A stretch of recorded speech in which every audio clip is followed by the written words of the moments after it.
So how do you stop feeling jealous in a relationship?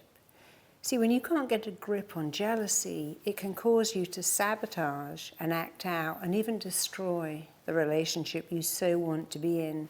And it's really vital that we recognize what jealousy is, when does it occur, so that we can understand it and even overcome it. Keep watching, I'll show you how.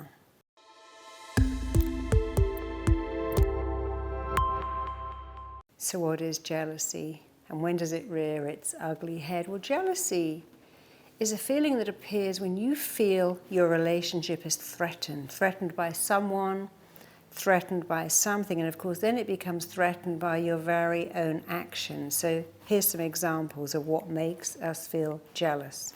That person is more attractive than me. That person has more than me. Look at their relationship. It's so much better than mine. They have more, they get more.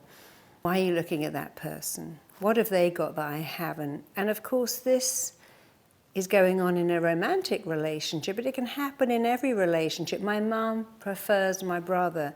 My dad is all over my sister. My sibling gets so much more attention than me. I work really hard. My brother's a dropout, but my parents give him money. They don't give me money.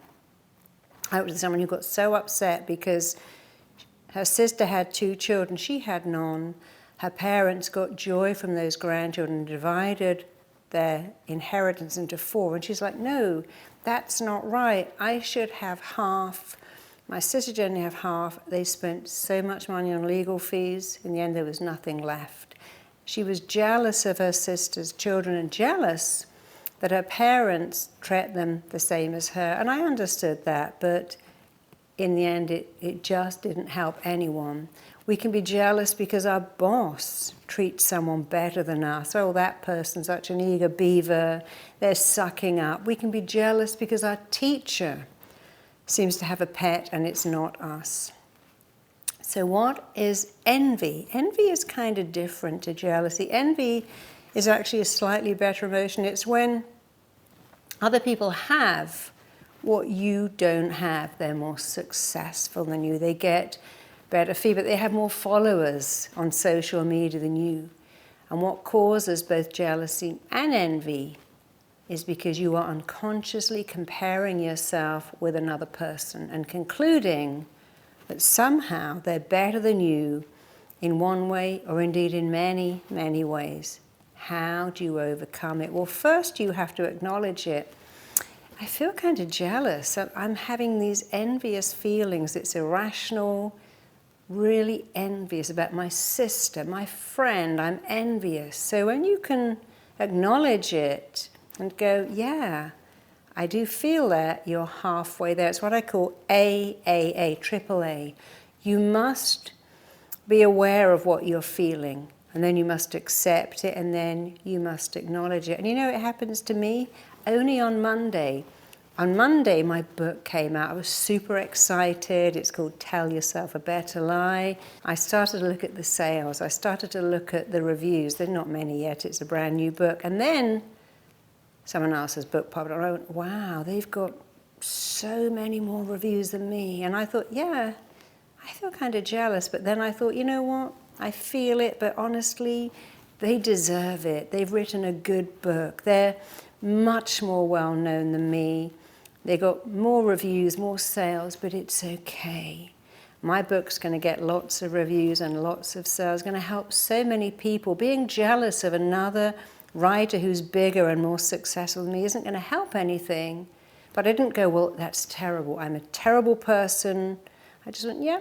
I feel like that is a fleeting thought. I'm going to be aware of it, going to acknowledge it, going to say it. Right this minute, I feel kind of envious. I am envious, but I'm going to let it go and get on with my job of writing great books that help people. Be glad they've got all their success. Their success doesn't diminish mine. If I sit festering and stewing, going, it's not fair. How come they've done that? Why haven't I got that? It doesn't help me. I just said, yeah, I feel that feeling. Let's acknowledge it. Let's tune into it. Let's let it go. They're doing their thing. I'm doing mine. Are they happier than me? Who knows? Have they got a better marriage than me? Who knows? I don't know. I know that I'm doing great. I wish them well. But it's good to see that jealousy can come across anyone at any time. You can think, I got a lovely home, go on someone else's home and go, oh, their home is so much better than mine. Their kid is so much better behaved than mine. Even their pets are more endearing than mine. It doesn't help you. Just go, you know, I've got what I want and what I need. So acknowledge it, accept it, and even say it to yourself. I feel kind of envious. I'm just going to accept the feeling. If I accept it, it will go away. If I try and eat it, or shop it, or drink it, or deny it, I'm not jealous, me. No, not at all. It has to regroup and come back. Your feelings are the most real thing you have. You know, many, many years ago, this amazing woman walked into my office. She was stunning. I mean, really stunning. She was dressed head to foot in designer clothes, and she was so endearing. And I thought for a minute, I want to be you. Wow, look at you. And then she sat down and said, I'm so miserable. I have an arranged marriage. My husband's a lovely man. I cannot stand him to even touch me. I've never loved him. I loved a cousin. I wasn't allowed to marry him. And I drink all day to cope with my life. If I leave him, I'll lose custody of my children. Instantly, I thought, gosh, I don't want to change places with you. No one's going to take custody of my child. I happen to adore my husband. I love it when he holds my hand. I thought I wanted your life. I don't want any of your life, because we have no idea what is going on in other people's lives, in other people's marriages or businesses. You know, all my clients are rich and famous tell me the same thing over and over again. If I could have my life back, I'd be rich. I would not be famous. I don't want my kids to be famous. I have a client who's super famous. Says, I want my daughter to be a nurse. I want my son to do something ordinary. I don't want them going into showbiz. It's not fun. And everyone envies him. But he said, if I had my life again, I wouldn't pick this life because I can't escape from it.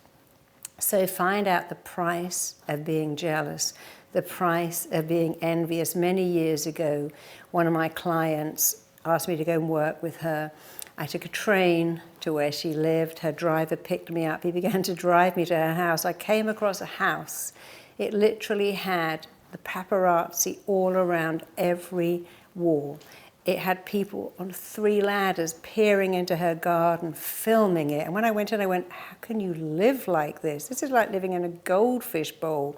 You have 3 layers of press on ladders. She said, I know, it's hell, but you know, I quite like being famous. I need the press. I don't really need this, but you know, you can't choose. You either have all of it or none of it. But she was so stressed. Her kids were so stressed. They couldn't go in the garden. There were drones flying overhead. And she said, people envy my life if they only knew what it was like. And I thought, yeah, I don't envy your life at all. So look at the price of being envious. It hinders you from appreciating what you have. It keeps you on edge and anxious. Everyone has got more than you, and if everyone's got more than you, you must have less than them. And it's very damaging when your partner knows that you don't trust them. You're checking their phone, saying, where are you going? Why do you like her? Why did you look at that person? What's he got that I haven't? It damages your relationship with your parents when you say, you prefer my sister, you like my brother, you prefer people to me, because you've come to that decision, you've made that conclusion, you're now expecting them to argue your case, and it's very hard for them to argue their case when you've already got a fixed belief, a confirmation bias. Everyone has a better life. I mean, when I was an exercise teacher many years ago, I taught for a place called Pineapple in London, and people would come in and I would have like 30 or 40 people in my class, and it was amazing. And one of the other teachers said, you know, I've got a little book. I've written down every person who hasn't paid me. If I had 30 people in my class and it was $5, and I'm short $10, I write it down, and I think 2 people didn't pay me, and I hold on to that. I'm like, why? 38 people did. People sneak in at the back and they don't pay, but that's because you're so busy that you can notice it. It doesn't help you to hold on to that. So be kind. Instead of looking for what you haven't got, look for what you have got. Whatever you focus on, you get more of. You know, I went to dinner with a client who had this just amazing mansion. She invited me and a couple of my friends, and the next day one of my friends went, oh my God, I couldn't live like that. I love my shabby chic house. I love it. It's a small cottage. It's all cozy. I would hate to live in a minimalistic house like that.